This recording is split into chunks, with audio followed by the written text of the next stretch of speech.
Insane conservative campaign ad STUNS Canada.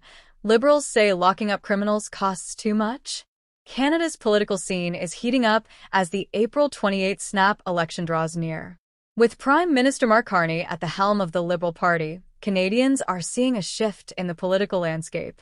Carney, once groomed as a Prime Minister-in-waiting, is now facing intense scrutiny from his main rival, Pierre Poilievre, leader of the Conservative Party. As Election Day approaches, political ads, controversial policies, and public reactions are dominating the discourse. Recently, the Conservatives released a shocking campaign ad targeting the Liberals' criminal justice policies. The ad focuses on the argument that locking up criminals is too expensive. It presents a powerful image of criminals being let out of jail and asks a blunt question: why is locking up criminals too expensive? The ad highlights the Conservatives' tough-on-crime stance, contrasting it with the Liberals' approach, which critics argue is soft on crime and puts Canadians' safety at risk. The ad also draws a direct connection between the Liberals' policies and rising crime rates across the country. The Conservative ad claims that under the Liberals, crime has been allowed to flourish because the government has prioritized rehabilitation over punitive measures. The ad has struck a chord with many voters who feel the Liberal Party has failed to address rising crime and insecurity in Canadian communities. It suggests that the Liberal focus on alternative sentencing, such as house arrest, has allowed dangerous criminals to remain on the streets, endangering law-abiding citizens. This bold message has created a firestorm of debate. While some applaud the Conservatives for taking a hardline stance on crime, others argue that it oversimplifies the complexities of the criminal justice system. The ad has garnered significant attention, not just for its content but for the way it frames the debate about public safety and the cost of incarceration. Polls show a tight race between the Liberals and Conservatives. According to the latest data, the Liberals hold a narrow lead at 42%, with the Conservatives close behind at 38%. However, when looking at digital engagement and rally viewership, Poilievre's momentum seems to outpace Carney's. Pierre Poilievre's rallies are drawing substantial crowds, with some events attracting over 450,000 views online, compared to Carney's 150,000. This 3-to-1 advantage in rally viewership indicates Poilievre's strong grassroots support, especially in key battleground ridings. An AI-driven analysis of the polling landscape offers a different perspective, predicting a potential Conservative majority, projecting 179 to 191 seats for the Conservatives based on regional momentum and digital engagement. The analysis notes that traditional polls, like those conducted by Nanos, tend to oversample older Canadians who are more likely to respond to phone surveys. This group tends to favor the Liberals, leading to skewed results. Conversely, working-class Canadians, who are more likely to support the Conservatives, are harder to reach during traditional polling hours, leading to an underrepresentation of their views. Alberta Premier Danielle Smith has also weighed in on the debate, speaking out against the Liberals' policies and advocating for stronger provincial rights. Smith's fiery speech condemned Ottawa's handling of issues such as climate change, immigration, crime, and economic mismanagement.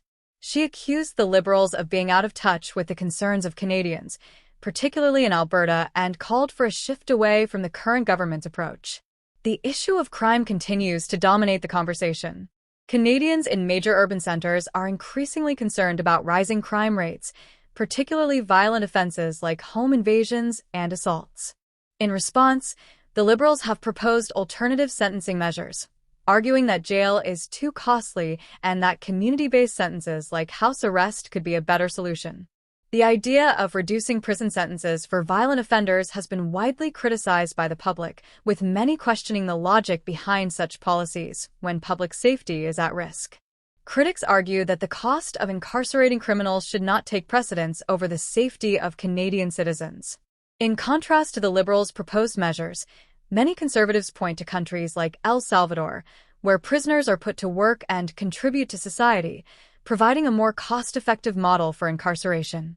The Conservatives argue that if the government reallocated funds from international aid, like the money being sent to the World Bank and Caribbean climate programs, it could overhaul Canada's justice system without compromising public safety. This debate over crime and justice is not just theoretical. Canadians are hearing real-life stories from victims of violent crime.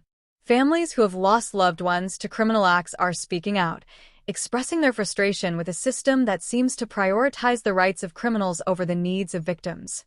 These emotional accounts are galvanizing public support for the Conservatives, who have pledged to take a stronger stance on crime. In stark contrast to the Conservatives' tough-on-crime message, the Liberal Party has faced increasing criticism for its handling of criminal justice.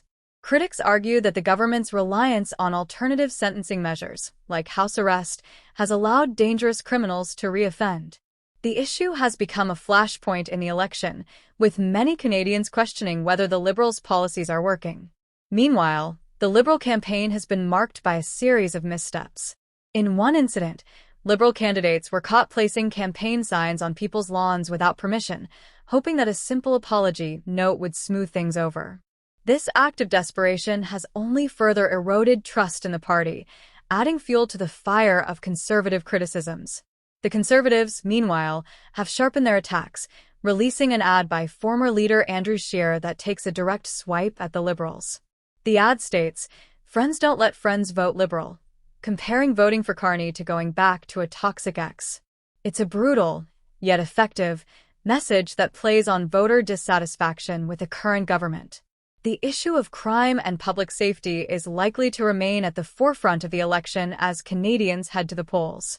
While the Liberals argue that alternative sentencing is a more humane and cost-effective approach, many voters are increasingly concerned about the safety of their communities. The Conservatives, by contrast, are promising a tougher approach to crime, vowing to build more correctional facilities and impose harsher sentences for violent offenders. As the election nears, the debate over crime and justice is becoming more polarized. Canadians are faced with a stark choice: a government that promises to prioritize rehabilitation and cost-saving measures, or one that vows to take a tougher stance on crime. With the stakes this high, it's clear that the Conservative message is resonating with a growing segment of the population, particularly those who feel unsafe in their neighborhoods. Ultimately, this election is shaping up to be a turning point in Canada's political future.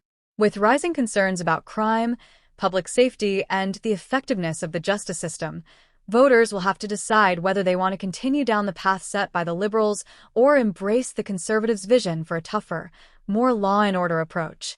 The outcome of this election could determine the future direction of Canadian politics for years to come.